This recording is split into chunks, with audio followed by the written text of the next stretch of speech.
नमस्कार, आप देख रहे हैं हॉर्नबिल टीवी। छत्तीसगढ़ की खबरों के हिंदी बुलेटिन हमर छत्तीसगढ़ में मैं उत्पल आपका स्वागत करता हूं। सबसे पहले आइए नजर डालते हैं आज की सुर्खियों पर। अबूझमाड़ मुठभेड़ में 27 नक्सली ढेर। मुख्यमंत्री ने कहा कि हमारे जवान पूरे समर्पण और साहस के साथ कर रहे कार्य। सुशासन तिहार में जन समस्याओं का हुआ त्वरित समाधान। केंद्रीय मंत्री ने की 5 लाख की घोषणा। भू जल संवर्धन मिशन का शुभारंभ। उप मुख्यमंत्री बोले, जल को संसाधन नहीं संस्कार माने।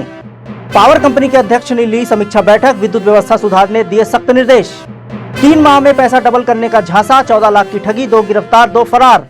मुख्य समाचारों के बाद अब खबरें विस्तार से। छत्तीसगढ़ के अबूझमाड़ क्षेत्र में सुरक्षा बलों को बड़ी सफलता मिली है।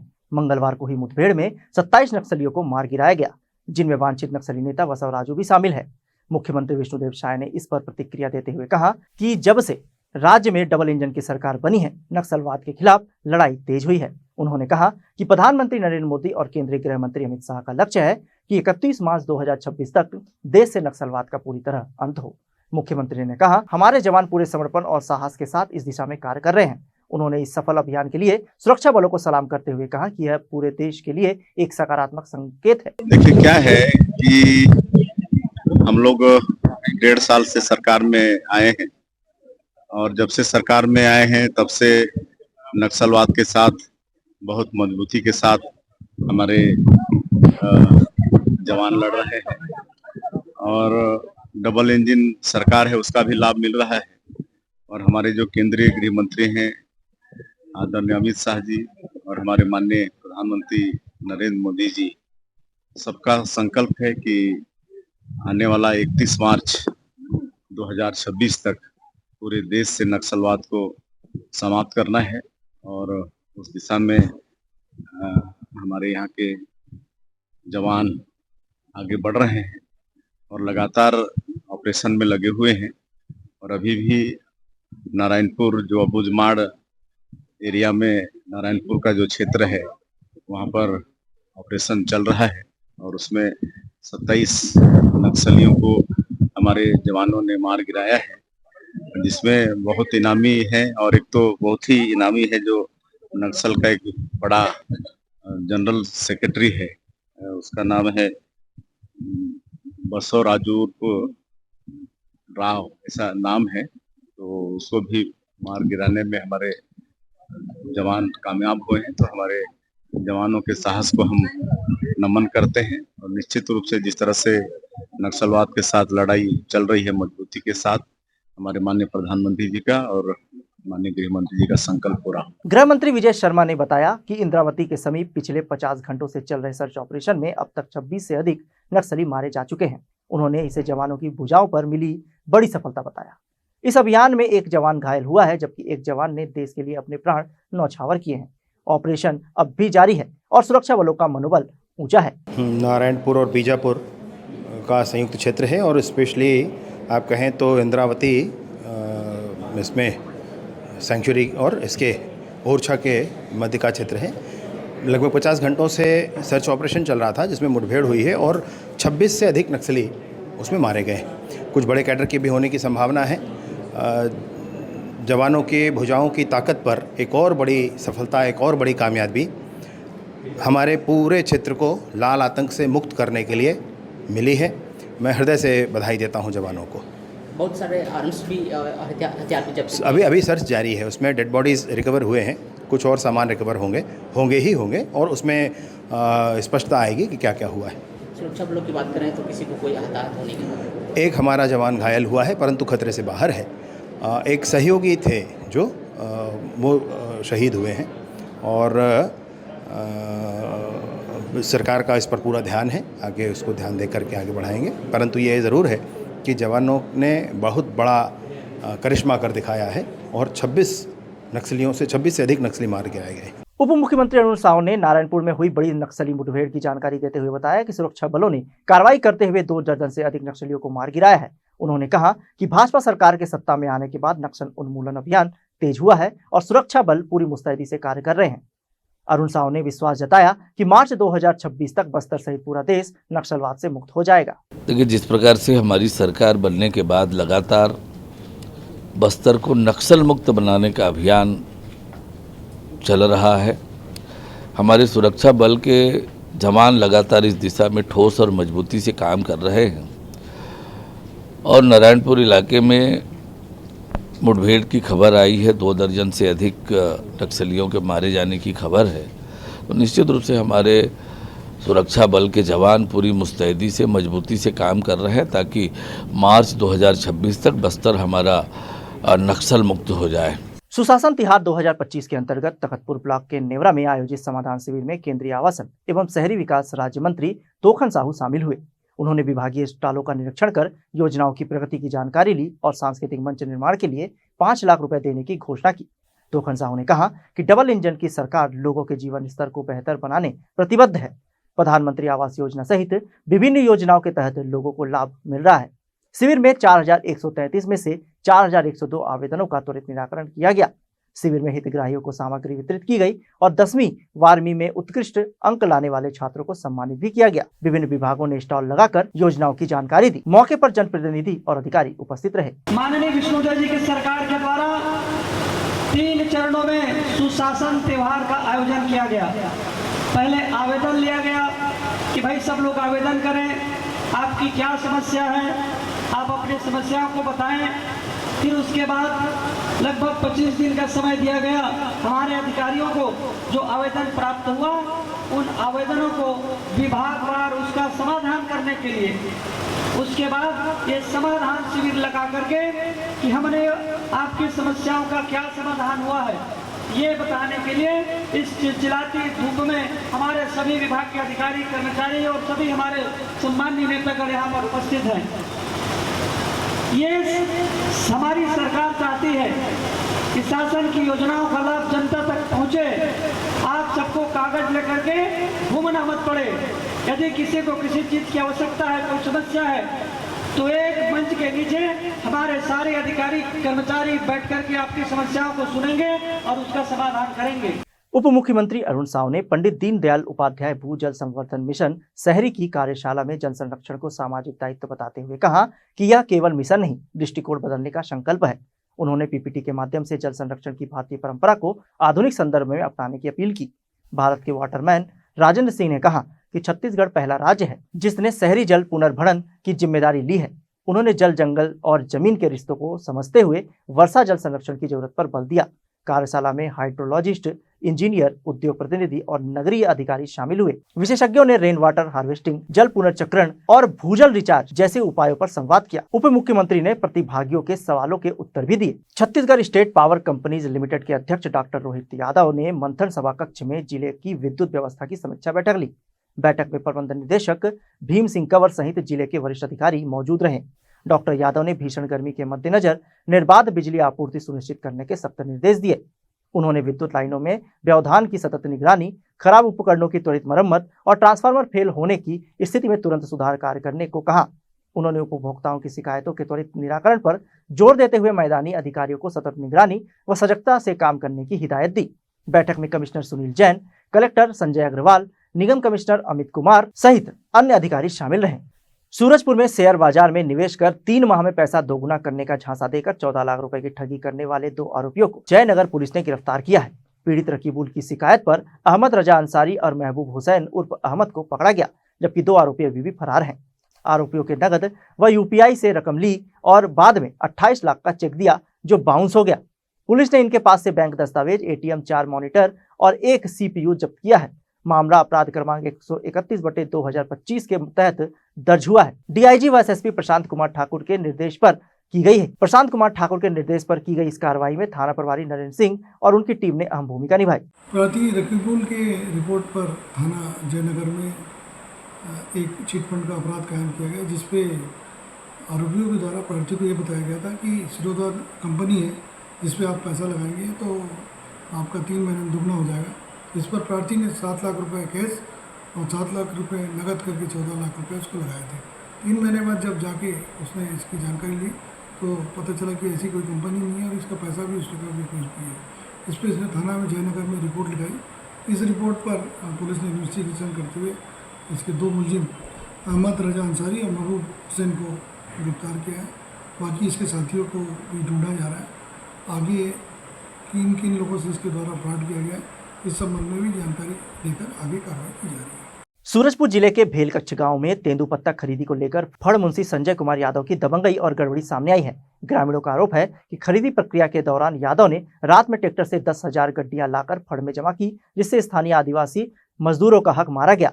18 मई की रात ग्रामीणों ने निजी खलिहान में पत्ते सुखाते पकड़ा, जिसके बाद अधिकारियों की उपस्थिति में जब्ती कर पंचनामा बनाया गया। गांव के लोग पहले भी यादव पर भ्रष्टाचार और धमकी देने का आरोप लगा चुके हैं। आदिवासियों का कहना है कि अगर ऐसे ही भ्रष्टाचार चलता रहा तो वे रोजगार नहीं चाहते। ग्रामीणों ने मुख्यमंत्री से कार्रवाई की मांग की है। वन विभाग ने जाँच टीम गठित कर दोषियों पर सख्त कदम उठाने की बात कही है। मेरे पंचायत में तेंदुपत्ता के मामला में जो घटना घटा है, तो रात को तो मैं नहीं सही पाया, सुबह मेरे को ग्रामवासी आकर बताए और मौका में हम लोग भी जाके वहाँ गए देखने के लिए, तो मौका जांच में 30,000 गड्डी प्राप्त हुआ, जो कि सही है।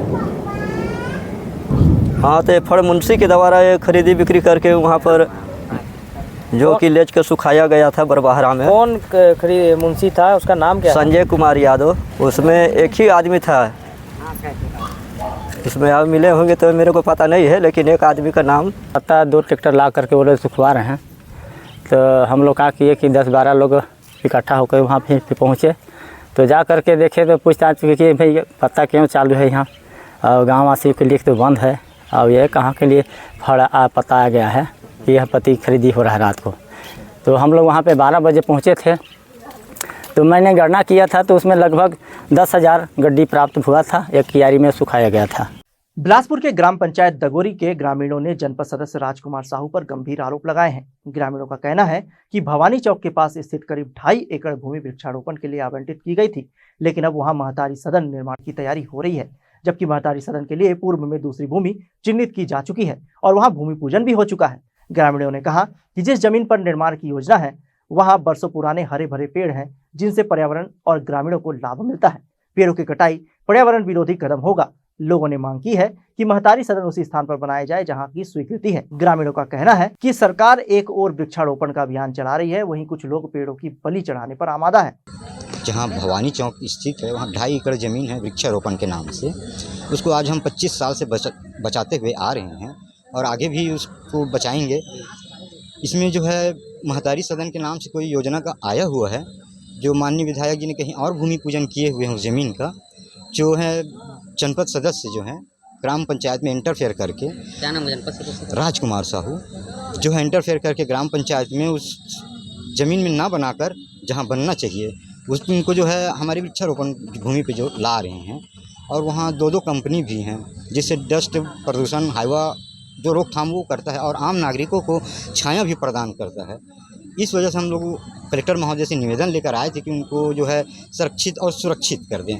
और सरकार की योजना भी है एक पेड़ माँ के नाम, पर्यावरण बचाओ। जनपद सदस्य जो है ग्राम पंचायत के सरपंच को उसको चार्ज लेने नहीं दे रहा, सीधा वो अपने ही हैं वो जनपद में ना जाके वो ग्राम पंचायत में इंटरफेयर कर। हम इतना चाहते हैं सर कि उस ज़मीन पे जो सदन जहाँ पास हुआ है वहाँ बने और उनको आरक्षित वृक्षारोपण के लिए किया जाए, जो आज से हम 25 साल पहले से उनके लिए लड़ते हुए आ रहे हैं। मंगलवार को देवकीनंदन चौक में सर्वदलीय संयुक्त मंच द्वारा राष्ट्रीय एकता और भाईचारा बनाए रखने के उद्देश्य से आम सभा का आयोजन किया गया। सभा में विभिन्न समाजों और संगठनों के लोग शामिल हुए। मंच के प्रवक्ताओं ने देश में बढ़ते जातिगत और धार्मिक तनावों पर चिंता जताई और आम जनता से भड़काऊ भाषणों से सावधान रहने की अपील की।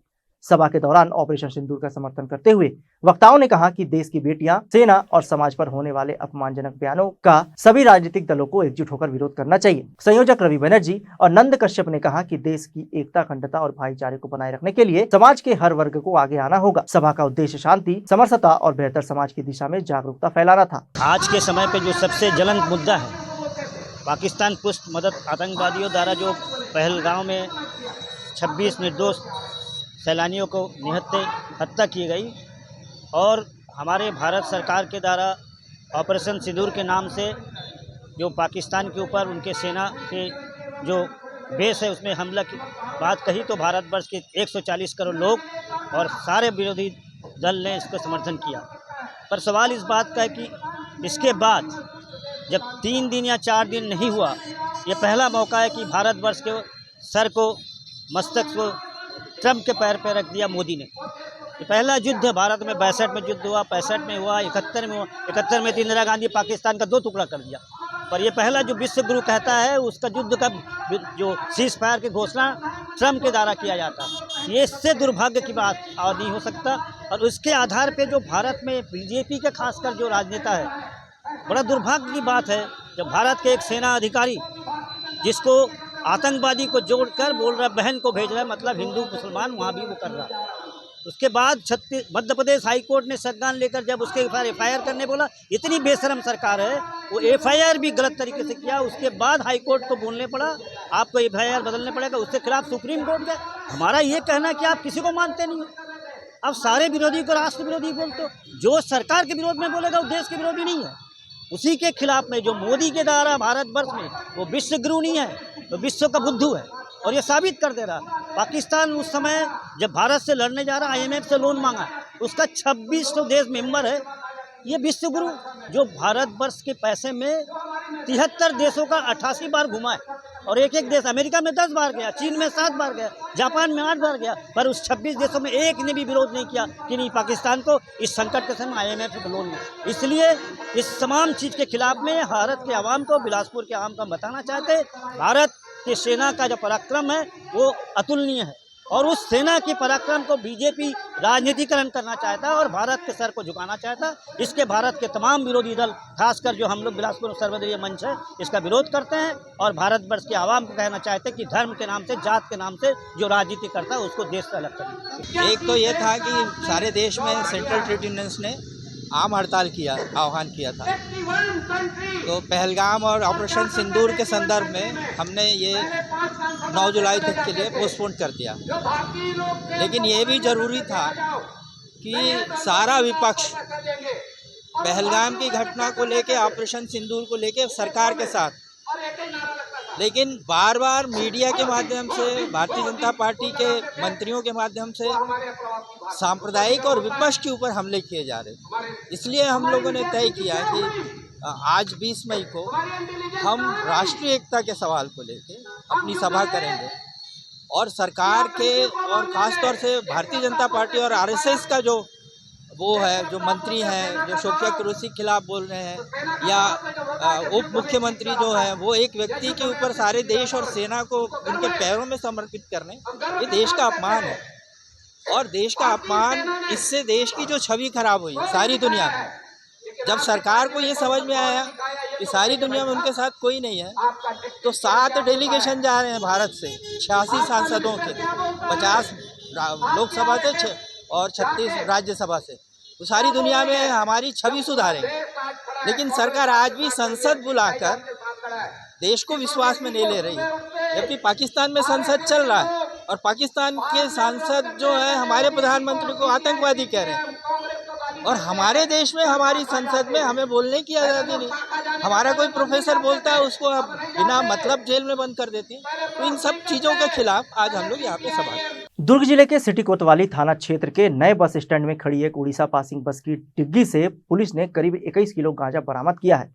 अतिरिक्त पुलिस अधीक्षक सुखनंदन राठौर ने जानकारी दी कि मुखबिर की सूचना पर पद्मनाभपुर पुलिस ने कार्रवाई करते हुए बस की तलाशी ली। तलाशी के दौरान 2 बड़े बैग में छिपाकर रखा गया 21 किलो मादक पदार्थ गांजा बरामद हुआ, जिसकी कीमत लगभग 2,10,000 रुपए आंकी गई। गांजा लावारिस हालत में पाया गया, जिससे स्पष्ट है कि तस्कर मौके से फरार हो गया। पुलिस ने अज्ञात आरोपी के खिलाफ एनडीपीएस एक्ट के तहत मामला दर्ज कर जांच शुरू कर दी है।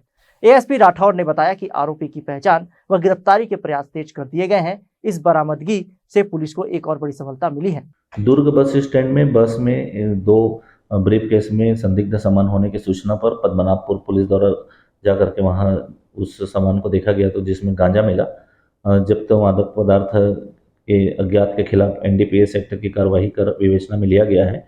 पता तलाश किया जा रहा है ये गांजा कहां से और कैसे आई होगी, इसमें भी अभी विवेचना खुला हुआ है। लगभग 21 किलो गांजा है, 2,10,000 कीमती है। दुर्ग के सुपेला थाना क्षेत्र के होटल अमित पार्क में एक युवक पर प्राणघातक हमला करने वाले आरोपी प्रखर चंद्राकर को पुलिस ने गिरफ्तार किया है। भिलाई नगर सीएसपी सत्यप्रकाश तिवारी ने बताया कि आरोपी ने युवक के साथ मारपीट कर उसकी गाड़ी में तोड़फोड़ की और मौके से फरार हो गया था।